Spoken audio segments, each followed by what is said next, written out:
Hello and welcome to my channel. आज हम बात करेंगे जेमिनाई मिथुन राशि वाले लोगों के लिए current and future energies, near future energies and sun moon rising और वीनस से। अगर आप जेमिनाई राशि के हैं तो आप इस रीडिंग को देख सकते हैं। मेरी सभी रीडिंग्स होती हैं टाइमलेस रीडिंग्स, तो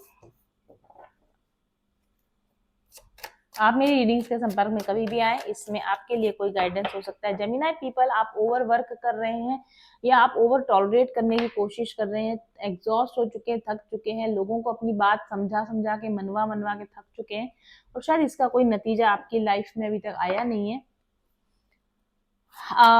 अपनी अप्रोच को चेंज कीजिए। जिस अप्रोच से आप लोगों को समझाने की मनाने की कोशिश कर रहे हैं वो अप्रोच आपकी वर्क नहीं कर रही है, ठीक है। तो आपको अपने टावर, मैंने बोला ना, कुछ ग्राउंड लेवल पर कुछ काम है जो आपको करने, फाउंडेशन चेंज करने की जरूरत है। जिस तरीके से आप काम कर रहे हैं ना, उस तरीके को आपको बदलने की जरूरत है,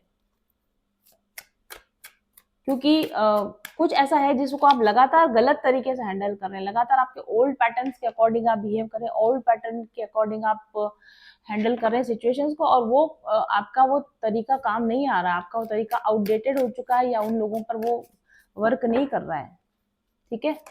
तो डेफिनेटली आप बैलेंस बनाने की कोशिश कर रहे हैं, अपने और लोगों के बीच में लगातार बैलेंस बनाने की कोशिश कर रहे हैं। आपको लगता है कि आप अच्छे हो तो सब अच्छे हैं, या आप जैसे हो वैसा सब बिहेव क्यों नहीं कर रहे, बराबरी का बिहेव क्यों नहीं हो रहा आपके साथ, लोग आपके साथ में बैलेंस बिहेव क्यों नहीं कर रहे हैं। आप लोगों के साथ अच्छे हैं तो लोग आपके साथ अच्छे क्यों नहीं है। देखो, ये matrix is not a fair game. धरती पर आप फेयर गेम खेलने के लिए नहीं आए हो। यहाँ पर 1+1 हमेशा 2 ही हो, कोई जरूरी नहीं होता। इसलिए आपको अपनी अप्रोच चेंज करने की जरूरत है। तो कहते हैं ना, सीधी उंगली से घी नहीं निकलता तो टेढ़ी उंगली से घी निकालना चाहिए। तो कुछ आपकी लाइफ में ऐसा है जिसमें आप बहुत समय से सीधी उंगली से घी निकालने की कोशिश करें, वो निकल नहीं रहा है, तो उंगली टेढ़ी कीजिए, अप्रोच को चेंज कीजिए, शायद आपके फेवर में रिजल्ट्स आने लगेंगे। Night of cups, king of cups, हाँ बिल्कुल बिल्कुल बिल्कुल। हाफ हार्टेड तरीके से अगर आप कोई कोशिश कर रहे हैं, काम तो कर रहे हैं, कहने के लिए तो आप काम कर रहे हैं, कहने के लिए तो आप चेंजेस कर रहे हैं, बट एक्चुअल में जो चेंजेस की जरूरत है, एक्चुअल में जो एक्शंस की जरूरत है, एक्चुअल में जिस एनर्जी चेंज की जरूरत है, वो जब तक आप नहीं करेंगे तब तक आपको वो रिजल्ट्स नहीं मिलेंगे, वो फास्ट फॉरवर्ड मूवमेंट नहीं मिलेगा जो आपको मिलना चाहिए। ओके, अगेन अपनी एनर्जी में चेंज कीजिए, लोगों के प्रति अपने रवैये के साथ साथ अपनी खुद की एनर्जी में भी चेंज कीजिए, तब कहीं जाके आप को प्रोग्रेस देखने को मिलेगी अपनी लाइफ में। बाकी जिस तरीके से आप अभी तक चलते आ रहे हैं वैसे ही चलते आएंगे तो नहीं होगा, चीजें नहीं होगी। रुकिए, रुकिए, थोड़े दिन के लिए ब्रेक लीजिए, खुद पर वर्क कीजिए, खुद की एनालिसिस कीजिए। मुझे ऐसा लगता है कि आप दूसरे लोगों के साथ में वैसा व्यवहार कर रहे हैं जैसा आपको चाहिए, दूसरों से जो व्यवहार आपको चाहिए। आप दूसरों को प्यार, बहुत ज्यादा प्यार दे रहे हैं, ओवर गिव कर रहे हैं, ओवर केयरिंग कर रहे हैं, ओवर शेयरिंग कर रहे हैं, क्योंकि आपको बदले में उनका अटेंशन चाहिए, उनका प्यार चाहिए।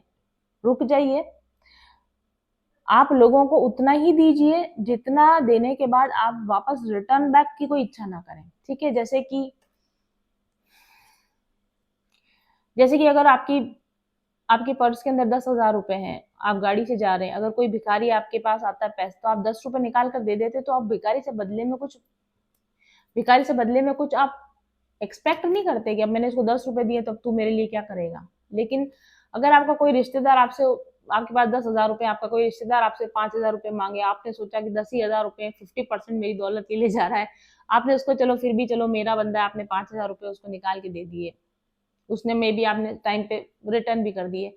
कभी आपको जरूरत पड़ी और आपने कहा कि भाई मुझे 2,000 रुपए दे दे, और उसने आपको साफ मना कर दिया, तब आपको लगेगा कि जब इसको जरूरत थी तो मैंने इसको 5,000 रुपए निकाल के दिया, अब मुझे जब जरूरत है तो ये मुझे 2,000 रुपए भी निकाल के नहीं दे रहा। तो ये जो एक्सपेक्टेशन है ना, अगर आप ऐसी एक्सपेक्टेशन रख के किसी की मदद करें तो ना करो, ठीक है। जैसे आप भिखारी को रास्ते से 10 रुपए दे दोगे, वापस रिटर्न बैक में कभी इच्छा नहीं करोगे ये भी मेरे लिए कुछ कभी अच्छा करेगा। उसी लेवल का लोगों के लिए आप करो, उतना ही लोगों के लिए करो कि आप दे के भूल गए। कहते हैं नेकी कर दरिया में डाल, तो नेकी कर दरिया में डाल अगर कर सकते हो आप तो उतनी ही नेकी करो। अगर आप नेकी करते हो फिर बदले में फिर चाहते हो कि लोग भी मेरे साथ में अच्छा करें, तो वो फिर वहां पर आपको जाकर प्रॉब्लम हो जाती है। ये इल्यूमिनेशन की जरूरत है, ये ज्ञान आपको प्राप्त करने की जरूरत है। लोगों के साथ उतना ही भला करें कि जितना भला करने के बाद आप भूल सकें और बदले में उनसे कुछ भी आप ना चाहें। अगर आप ऐसा करेंगे, अगर आप अपने इस अप्रोच को चेंज करेंगे तो आपके दिन फिर जाएंगे, आपके दिन बदल जाएंगे। 7 of pentacles, queen of swords, queen of cups. हाँ डेफिनेटली आपको ना बोलना नहीं आता है, आपने बहुत सारे लोगों के अंदर बहुत सारा पैसा, प्यार, एनर्जी, टाइम सब इन्वेस्ट कर दिया है। अब आपके वापस रिटर्न बैक आपका लेने की बारी आई है तो आपको कहीं से मिल नहीं रहा है, और जब आपको नहीं मिल रहा है तो आपके अंदर कड़वाहट बढ़ती जा रही है, आपके अंदर गुस्सा भरता जा रहा है, कुंठा बढ़ती जा रही है आपके अंदर, और इस वजह से आप इमोशनली अनअवेलेबल हो गए होगे, इमोशनली रूड हो गए होगे, ठीक है, लोगों के साथ में बैड बिहेव करने लगे होगे आप।